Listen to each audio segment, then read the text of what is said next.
આગંતુક બાઈઓ આંસુ લૂછીને બોલી. બજરંગદાસ બાપા ગંભીર થઈ ગયા.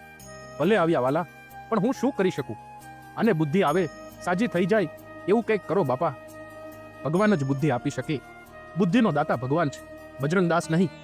હશે બાપા, પણ અમારી શ્રદ્ધા અહીં છે. બાકી અમે આ છોકરી માટે માનતા બાધા આખરી બધું જ કર્યું છે, છતાં ફેર ન પડ્યો. ત્યારે તમારા ચરણમાં આવ્યા છીએ બાપુ. તમે આશીર્વાદ દિયો તો એનો મનખો સુધરે. એના મા બાપને આ એક જ છોડવો છે. છોકરીનો બાપુ પણ આવ્યો છે. બાપાએ પૂછ્યું, એની માં આવી છે? એને અહીં બોલાવો. લ્યો બાપુ, એની માં. નામ એનું ઓતી. છોકરીની માં રજૂ થઈ. ઓતીબેન, બાપા બોલ્યા. હા બાપુ, તમને આ દીકરી બહુ વાલી છે? હા બાપા, એક જ છે.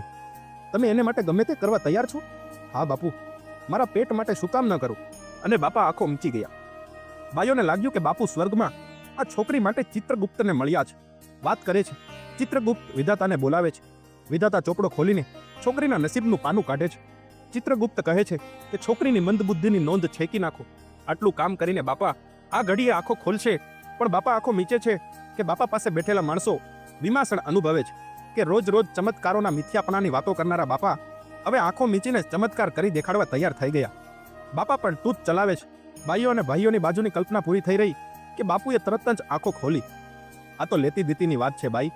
આ છોકરી ડાઈ થાય કે તમે ગાંડા બની જાઓ, તમારી બુદ્ધિ જતી રહે અને પછી કપડાનું ભાન તમને નહીં રહે. બોલો બાપુ, એવું તે શું કામ? બીજો કોઈ ઈલાજ નથી? છોકરીની માનો ચહેરો વિલાઈ ગયો. ચમત્કાર કરો ને બાપુ, તમારે વળી લેણા દેવી શાની? લેણા દેવી સિવાય કોઈ ઈલાજ નથી. એકનું દુઃખ લઈને બીજામાં મૂકી દઉં? બોલો. ના બાપુ, એવું નહીં ભાઈ સાહેબ, હું ગાંડી થાવ તો મરી જાઉં ને. બાપા હસ્યા. હમણાં તો તમે કહેતા હતા ને કે એની આડેથી મરી જાઓ. એ તો કહેવાય બાપુ, કઈ મરી જવાય થોડું?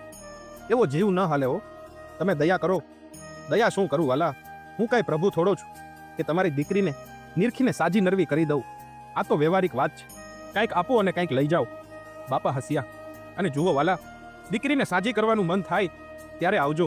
એનો રોગ તમારે લઈ લેવો પડશે, એ વાત પાકી છે. અમે આવું નહોતું ધાર્યું બાપા.